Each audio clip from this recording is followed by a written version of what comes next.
Hi guys, welcome to my YouTube channel. My name is Sarah Grace. Grace is my name. If you're new here, thank you so much for clicking on this video.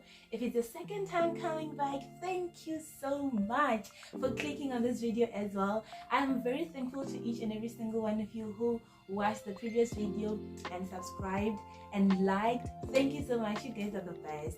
So like I did say on my previous video, I said that this video will focus on the degrees in detail or programs that you can like undergo for you to actually become a psychologist going forth, right?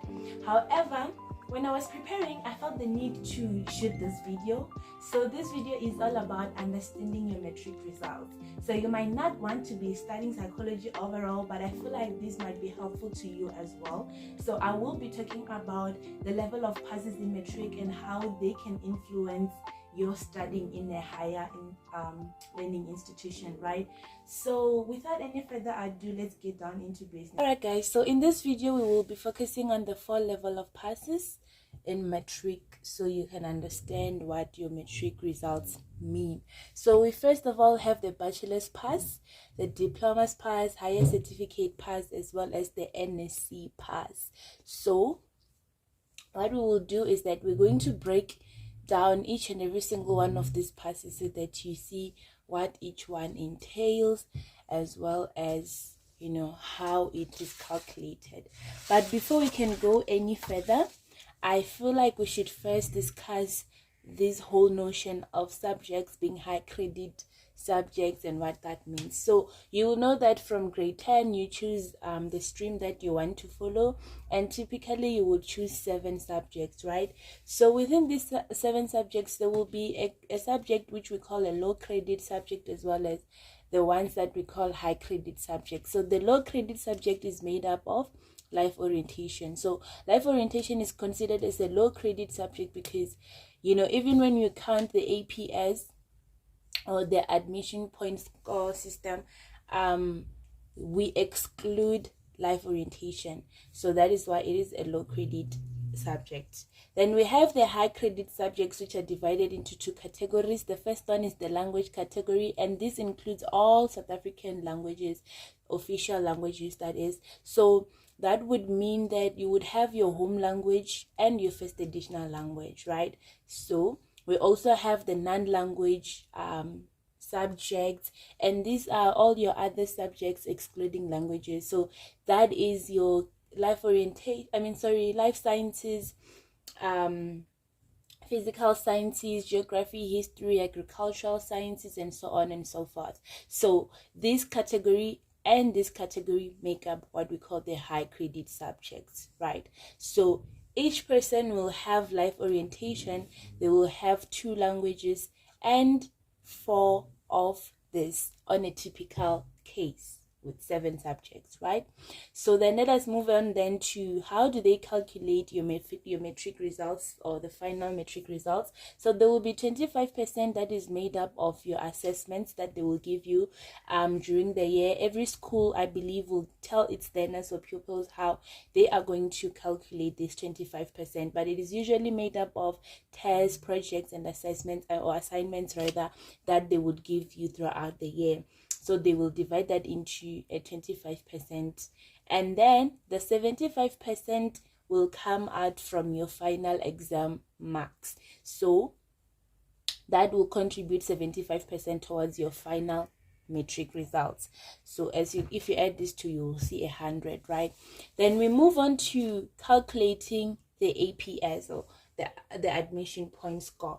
So what we mean by this is we are talking about scores that are going to make you become eligible for admission into university or a learning institution of higher education, right? So usually they will calculate your point score from 1 to 7, but there are exceptions. So before I can get ahead of myself, we have different pass levels here, or rather your mark levels, if I should put it that way. So we have 0 to 29%, which contributes a level of 1, 30 to 39%, 2, 40 to 49%, 3, 50 to 59%, 4, 60 to 69%, 5, 70 to 79%, 6, 80 to 100% 7.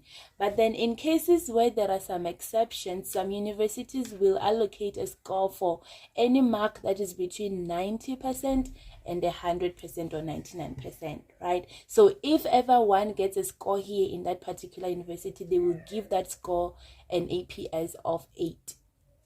So what this means is that if you get a mark between 0 and 29%, it is equal to 1 APS.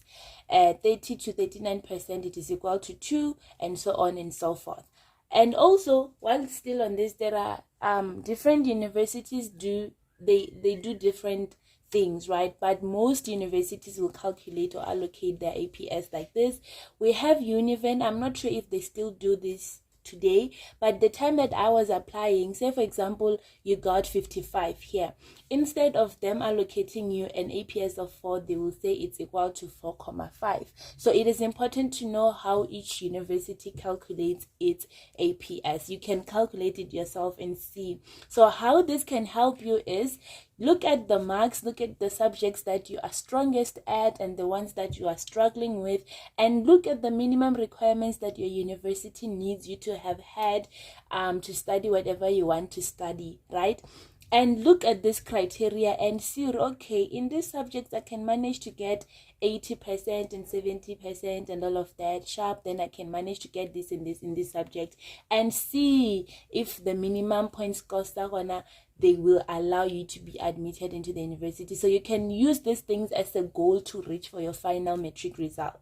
That's what I did, but you need to cultivate mostly on the subjects that you are strongest at, because the higher your marks are, the higher your APS is going to be. But that does not mean that you should neglect the subjects that you are struggling with, because they might hinder you from getting into varsity if you neglect them, right? So now that we understand what high credit subjects are and how you calculate your APS, let us then now get into the different levels of passes in matric, right? So number 1, we have the Bachelors Pass. Let me put it like this. So we have the Bachelors Pass. This is the highest pass level in matric that you can possibly acquire, and what it does is that it allows you to get a provisional acceptance at university. So what this means is that when the institution that you have applied to looks at the marks that you are using to apply, for example, it can be your grade 11 final results or your grade 12 mid-year results, right? When they look at that or those results and they see that you are eligible for a bachelor's pass for that program that you have applied for, they will offer you a provisional acceptance.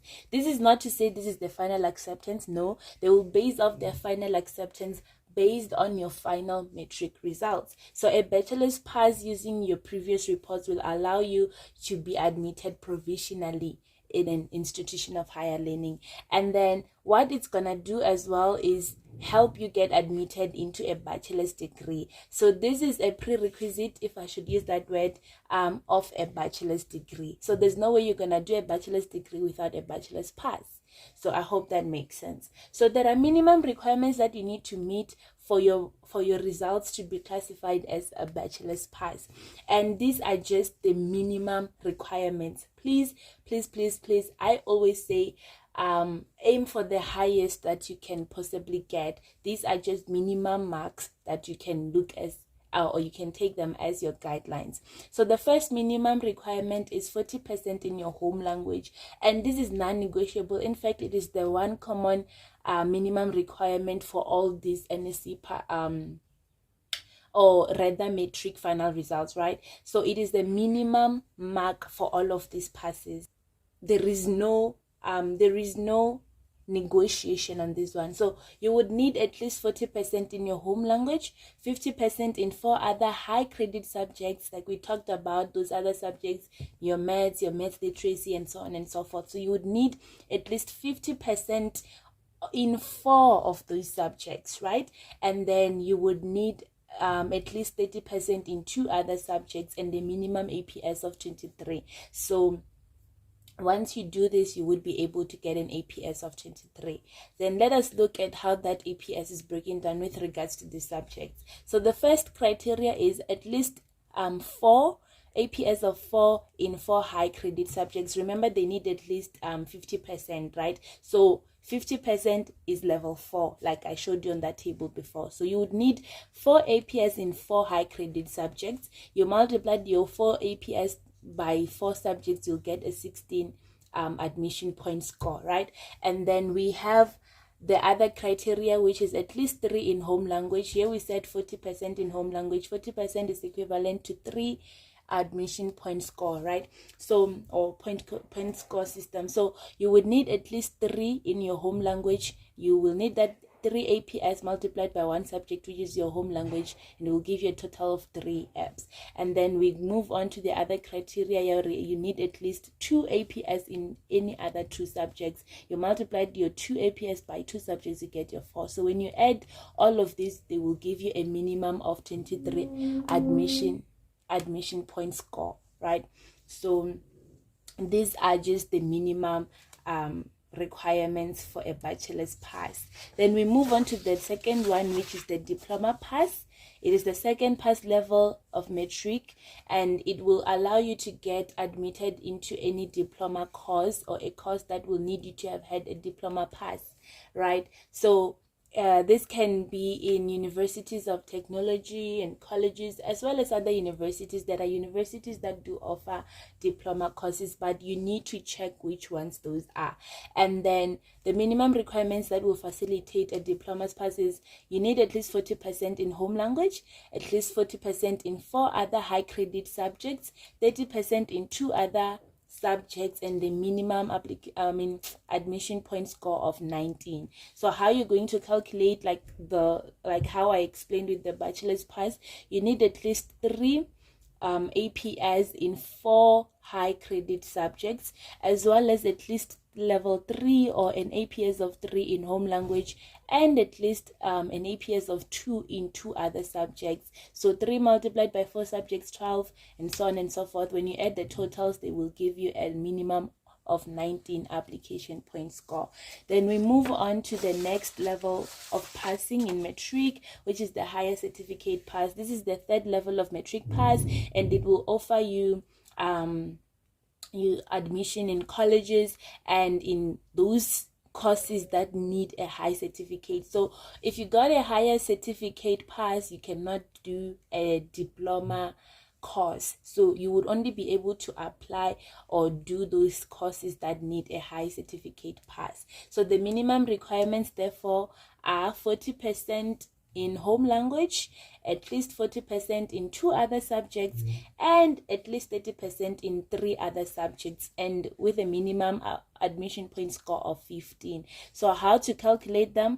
You need a minimum of 3 APS in your home language. You need a minimum of 3 APS in 2 other subjects, so it's 3 multiplied by 2 subjects, which is 6 admission point score, sorry, and 2 in any other 3 subjects. So that would be 2 APS multiplied by 3 subjects will give you 16 APS, and the total of this will give you a minimum of 15 APS.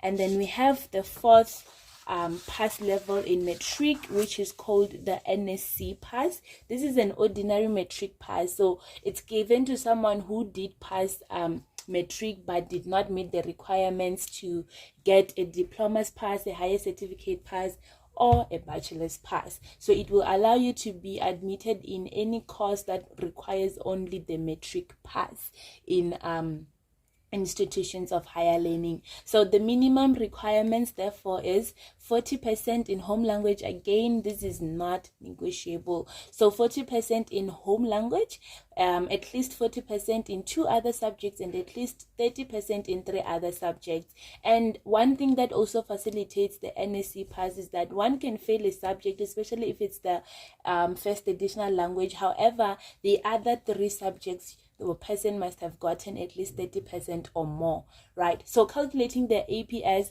you will need at least level 3, which corresponds with the 40%, level 3 in your home excuse me, in your home language, as well as at least level 3 or an APS of 3 in 2 other subjects. So you would multiply that by 2 subjects, will give you a minimum of 6 APS, as well as a minimum APS of 2 in any other 3 subjects, and that will give you a 6 APS as well. So when you add this should give you 15, 14 APS there. So this is how you calculate your application point score. But I'm going to advise you to aim for the highest marks as you possibly can. I remember when we were in Matric, there was one of our teachers who advised us that when you are studying, don't aim for 60s and 70s, aim for as much or as many marks as you possibly can. Talk about that 80, talk about that 90%, talk about that 95%. Even if you don't acquire it, you will get something close to that, right? So that is the levels of passes in Matric, and that is how you calculate your APS if you did not know already. But then for the purpose of this channel, I will be talking about Bachelors Passes. So from here we will talk about the different bachelor's degrees that you can study if you want to do psychology, right? So that being said, you need to prioritize this level of pass if you do want to get to university to study a bachelor's degree. They would need a minimum pass ya bachelor's pass, if that makes sense. So given these minimum requirements and this minimum application point score. However, when we say that they need a minimum of 23 APS, it is possible for you to meet this minimum requirements but still not get into university, because the competition is tough and a lot of people are applying, and unfortunately universities cannot admit everyone due to limited spaces and resources and so on and so forth. So you need to study hard and do the best that you possibly can in order to achieve your academic goals for your Matric results, because the truth of the matter is your Matric results are going to serve as a key to unlock the doors that follow.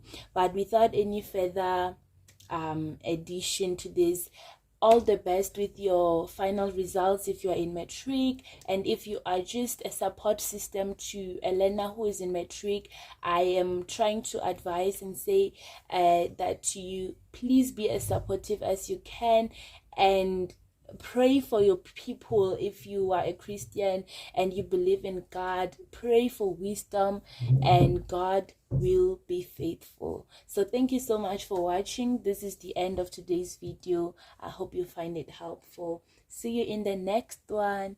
Bye.